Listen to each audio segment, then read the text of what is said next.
There's a good reason why so many movies that are designed to be scary are set in the woods. Really, the woods at night.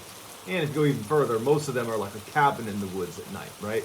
It's because being in the woods at night, as human beings, checks a lot of fear boxes. You have the isolation factor. You're far away from society. That scares us. We don't want to be isolated. You feel more vulnerable that way. It checks the darkness fear factor. As humans, we're mostly afraid of the dark. You don't know what's around you or what's looking at you. You don't have the advantage of, city lights beaming in. You're kind of probably removed from lots of light pollution, so you're kind of like in total darkness. And I think the third fear check in the box would be the fact that it's easy to hide in the forest. You don't know what's watching you because there's trees everywhere. You have animals, predators potentially, or even predatory humans that could be hiding at every turn. Hollywood has picked up on that and made bunches of movies of, the whole cabin in the woods trope where somebody's isolated and scared in the woods because it works. It's something that we are afraid of. And so today's story starts off a lot like all the other kind of cliche cabin in the woods scary stories, but this one, it's different. This one scared the heck out of me. Because as I read the account of what happened in this cabin in the woods, I imagined myself being in this guy's position and thinking about the psychological trauma that this would have on you. And I've actually had a literal cabin in the woods scary experience, and you can check it out. It's one of my top videos on my YouTube channel. It's What I Saw in My Room Still Haunts Me. You can check it out. It's my own cabin in the woods story. But having been through something like that, I was able to put myself in this guy's position, and this story terrifies me. So as you're listening to today's story, try to put yourself in this guy's position and think to yourself, what would you have done? But before we get into today's story, if this type of content appeals to you, the kind of strange, dark, and mysterious that I'm going to deliver to you in a story format, if that's kind of your thing, I would ask you to please gently obliterate the like button and then subscribe to my channel and turn on all post notifications so you don't miss any of these strange, dark, and mysterious uploads that I do every week. All right, let's get into today's story. In 2010, a 17-year-old boy is devastated to find out that his father had suddenly passed away. And it really sent shockwaves through the whole family. Not only because now they're grieving the loss of their father, their husband, but because so much of their daily lives they spent together. I mean, this was a very close family, and one of the things that they liked to do as a family was they owned a cabin. It was around Mount Bachelor in Oregon, a beautiful mountain where you can go snowboarding and skiing. They had this family cabin up there where in the wintertime, this family would spend a lot of time there. They would go up there as a family, spend time there as a family. It was this wonderful retreat. And as they're trying to settle the estate of their husband, their father, they're trying to figure out what they want to do with this cabin, because all of a sudden this place that, used to bring them so much joy and was a place of very fond memories suddenly felt kind of hollow. It just would never be the same. And so they decided that they were actually going to sell this cabin.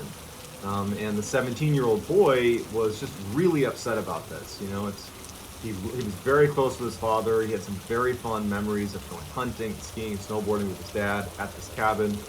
And so once the cabin was actually put up for sale by this boy's mother, he asked if, before they actually sell it, could he spend some time up there, I guess paying his respects in a way to his father. But he just wanted one more opportunity to spend some time in that cabin. And his mom said, go for it, take as many days as you want, go up and hang out in the cabin.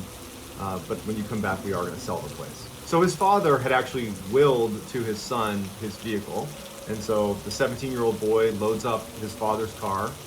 He goes out and he buys some snacks and drinks, heads up to the cabin in Oregon with the family dog, whose name was Midnight. And his plan was just to go up to this cabin and basically try to enjoy being in this space one last time. Don't think about it as this place that now has no meaning because his father had died, but rather a place that he wanted one last positive memory before it was forever gone from their family. And so he gets up there, makes his way to the cabin, and he settles in for what turned out to be an abbreviated stay at the cabin. So in order to understand this story, we need to talk a little bit about the layout of the cabin itself.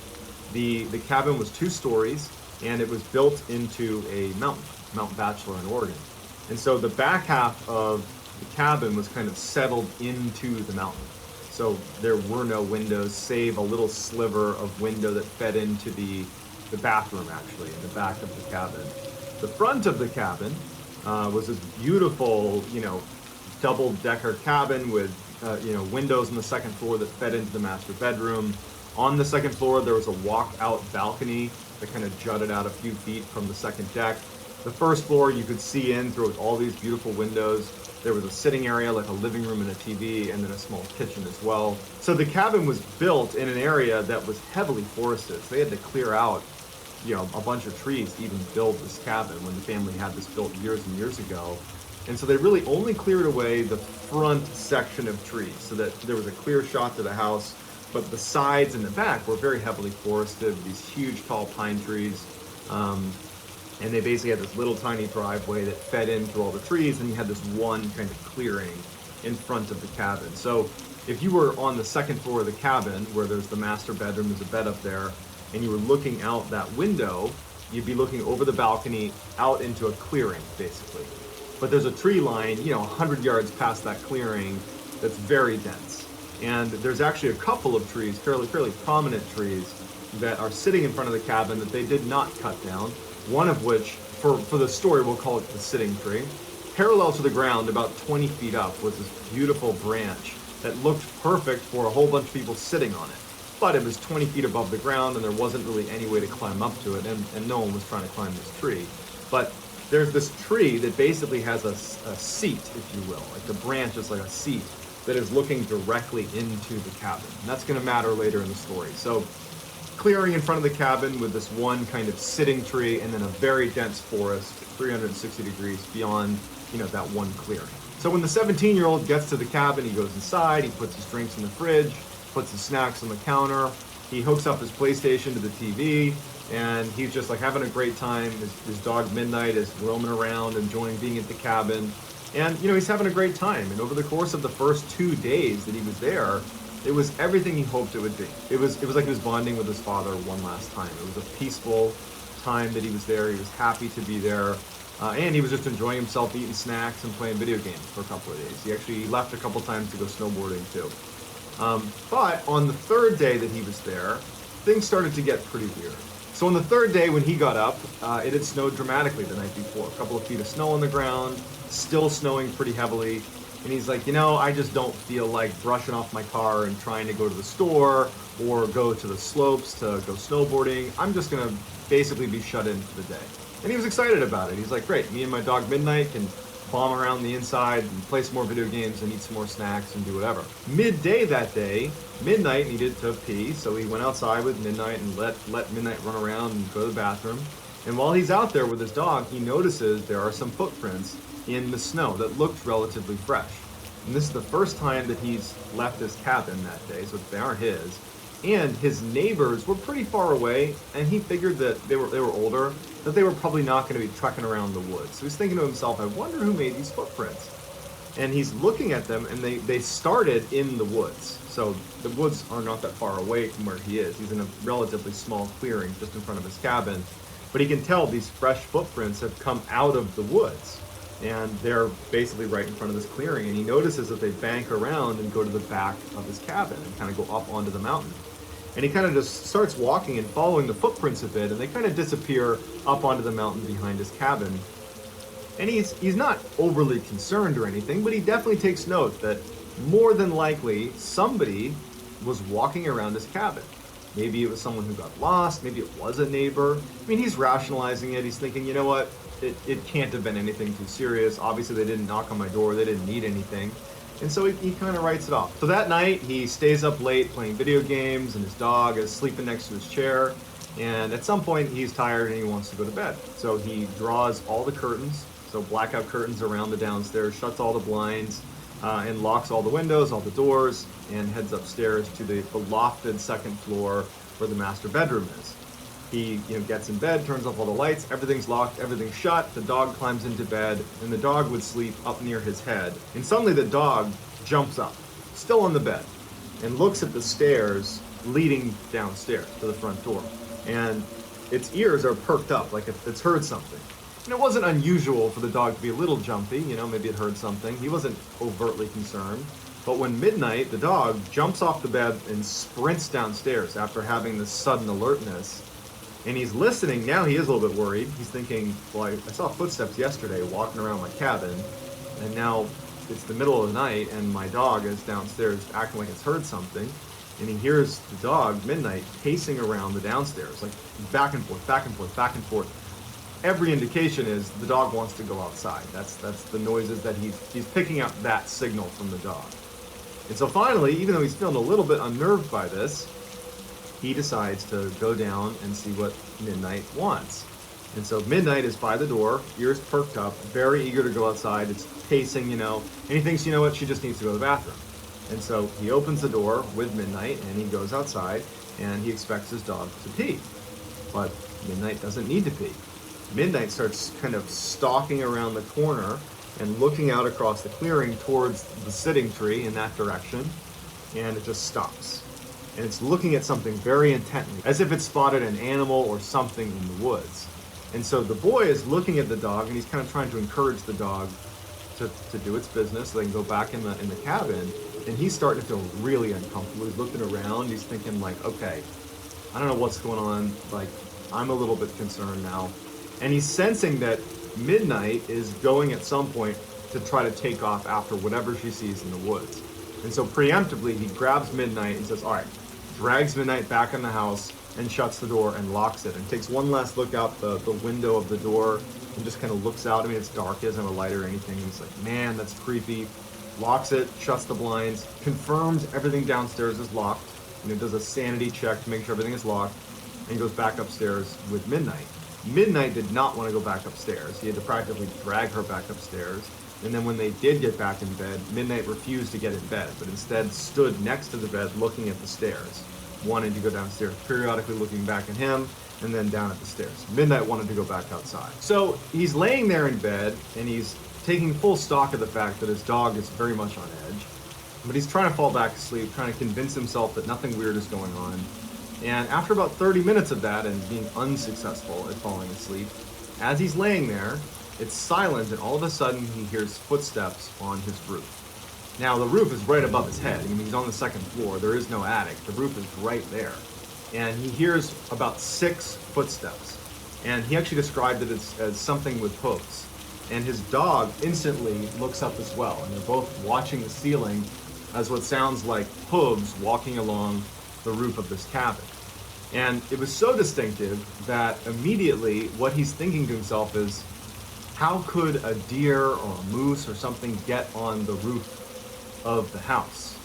There is no way, unless you leapt from a tree or had a ladder, for you to get on the roof. And how did we not hear, if they leapt from a tree or a ladder even, how didn't we hear a loud slamming sound when they first landed on the roof?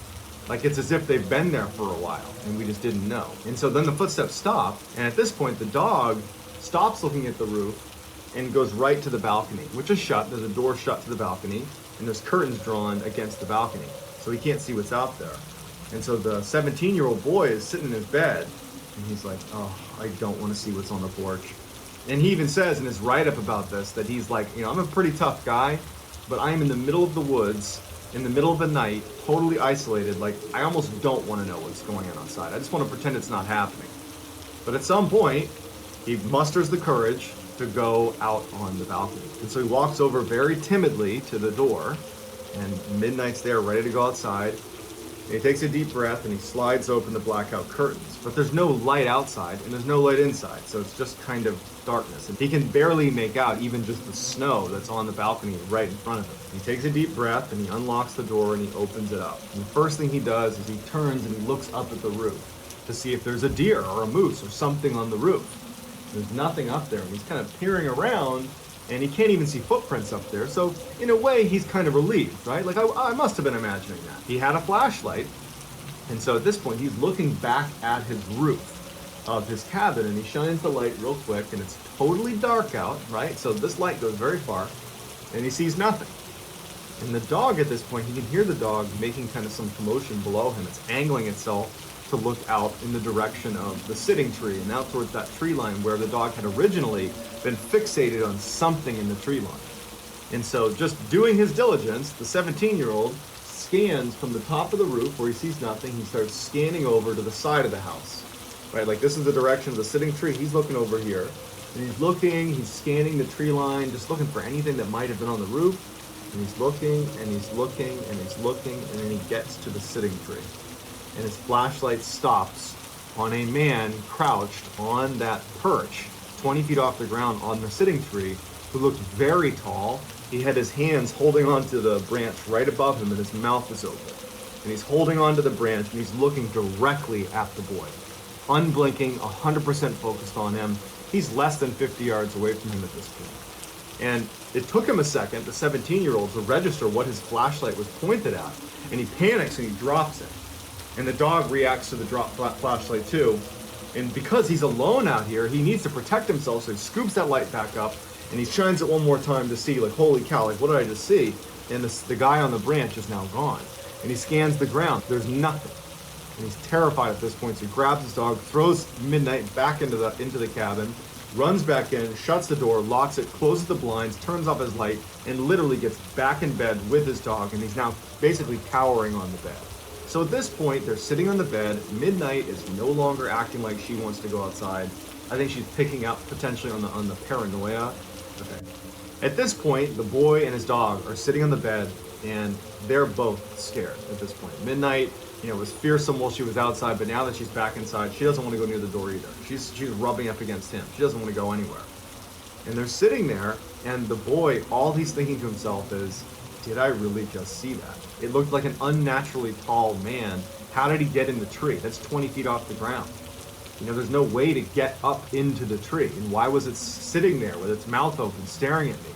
And who was on the roof? Was anything on the roof? And if this thing can get 20 feet up into a tree, it certainly can get on the roof of my cabin, I would imagine. But what was it? So he's having this type of thought process, and he's realizing too that it's not that late in the night. He still has hours until the sun's going to come up. And as he's basically panicking and feeding off his own paranoia, and it's getting worse and worse by the second, he hears tapping on the door, on the front door of his cabin. And his heart sinks. And he and his dog kind of look in the direction of the tapping, and he knows he's not going to go open the door. He knows the door is locked. He knows everything is locked. He's panicking that maybe it wasn't, but he knows he locked it. And the tapping just sounds like a finger tapping on the window. And at some point the tapping stops, and he thinks, okay, maybe they'll just go away. And then he hears what sounds like footsteps outside, and then tapping begins on the side of his cabin. Not the front door anymore, like the wall of the cabin. Now it's a little bit louder. The tapping continues up the side of the house, and then it stops. And he's sitting there and he's thinking, whatever this is walking around my cabin. And then he hears tapping on the little slit that is the window that feeds into the bathroom that's right behind the bedroom that he's in right now. So 6 feet away, maybe 10 feet away, whatever this thing is, it's now literally just a small pane of glass away, tapping on the glass. And so now he's petrified. And he's just hoping that this thing goes away. It doesn't. It goes to the other side of the cabin and starts tapping on the wall on the other side of the cabin. And makes it all the way back to the front, where it begins tapping on the glass of the front window, back to the door. And he's just thinking, like, whatever this is walking around my cabin, tapping all over my cabin. And all the tapping stops. His heart's racing. It's the middle of the night. He's in the middle of the woods somewhere. He's totally isolated. And then it's like his worst nightmare comes true. He hears footsteps on his balcony, and then tapping right on the big sliding glass doors of the door leading out to the balcony. And he knows that right behind a blackout curtain and a pane of glass is this tall man, more than likely, who's right on his balcony. And the tapping on the balcony goes on and on and on, and then all of a sudden it stops. And he's just waiting for it to open the door and come inside. But it doesn't. Instead, it goes on the roof, and it starts tapping on the roof directly above him. And the tapping continues all night. And so finally, the sun comes up. He hasn't slept all night, and he finally gets the courage to go over to the balcony and open up the curtains and see what's out there. And when he does, there is nothing out there, but there's footprints as if someone had been pacing on the balcony all night. He opens it up, and finally just jumps out and looks up on his roof. There's nothing on his roof. You can see all these footprints on his roof. He looks down, and it's like a racetrack of footprints all around his house. Someone had been basically stalking his house all night, and then the footsteps retreat all the way to the sitting tree and then go back into the woods. He packed up his stuff, he left, and he couldn't have been happier that the family sold that cabin because he was never going to go back. So to this day, he has no idea what it was. And even if it was just a person who was tapping on your windows and your walls and your roof and your balcony, even if it was just a human being doing that, that would be horrifying. Let alone if it was something else, something paranormal. And so if you want to check out my video about my experience, it's on my channel called What I Saw in My Room Still Haunts Me. It's eerily similar to the one that I just described of the 17-year-old in Oregon. And so I'd love to hear in the comments what you think was doing all that tapping, and if it's possible, if that was just some person screwing with this poor kid, or maybe it was something else. So let me know in the comments, and I'll try to get back to as many people as I possibly can. If you haven't already, please, if you like this story, gently obliterate the like button and subscribe and turn on all post notifications so you can get 3 to 4 videos just like this every week.